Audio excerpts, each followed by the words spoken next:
The Alien Gear Taq Strap seems to be the latest and greatest piece of gear, and in theory, the concept and idea makes a lot of sense. We got crews coming.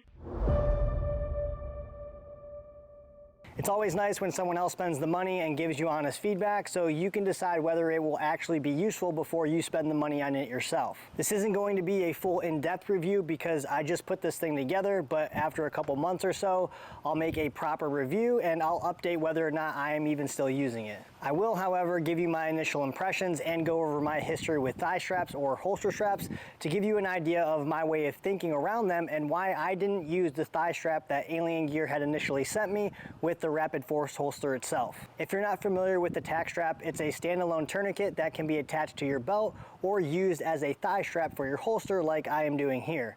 Essentially, the locking mechanism in place makes it convenient for the individual person to apply their own tourniquet, which is already attached to your leg. Convenient in this case means less time focused on medical and more time fighting if that's what you really need to be doing. The Taq Strap feels a little bulky and even looks bulky, but once it was on my leg, it felt just like any other strap, with the exception that it's a little bit more firm, given the material on the inside is some sort of plastic, probably to ensure the integrity of the material over time. The original strap I received with the Alien Gear Rapid Force Duty holster is the same material, and I've never used it because I was happy with the straps that I have worn for many years. I started with the T-Rex Arms Gen 1, then moved to the Gen 2 when they updated the strap, adding a hole in the strap where the strap attached to the holster. This allows for the strap and the holster to stay in one place, rather than the holster wanting to follow the contour of your leg as you are moving around or sitting. When I went from the T-Rex Arms Gen 1 to the Gen 2 strap, I could immediately tell a difference in comfortability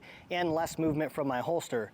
In order to install the T-Rex arm strap on my Rapid Force holster, I had to go to the hardware store and find a longer screw to make that work. So that is the first concern that I have for the Taq Strap, because I spend the majority of my day in and around vehicles. It's a big deal to me that my holster stays in the same place and it's comfortable. If you are looking for more of an explanation on holster positions, you can watch my video regarding drop leg holsters. I'll have linked at the end of this video. I also personally don't like the rubber material on the strap itself. If the strap is snug and it already has another attachment point, then the rubber seems unnecessary and it will probably have a tendency to pull your pants up on the one side. My initial impression is that although it's a little bit more firm around my leg in comparison to my previous strap, it doesn't feel terrible, and as far as fitment goes, it probably just needs some breaking in. There is a little movement with the strap inside the holster, which I like because it kind of mimics the T-Rex Arms Gen 2 strap, where it allows the strap to stay in one place and the holster to also stay in one place, allowing them to kind of operate independently of one another. As I've stated before, gear tends to be just fine on the range or in a static environment, but the question really is,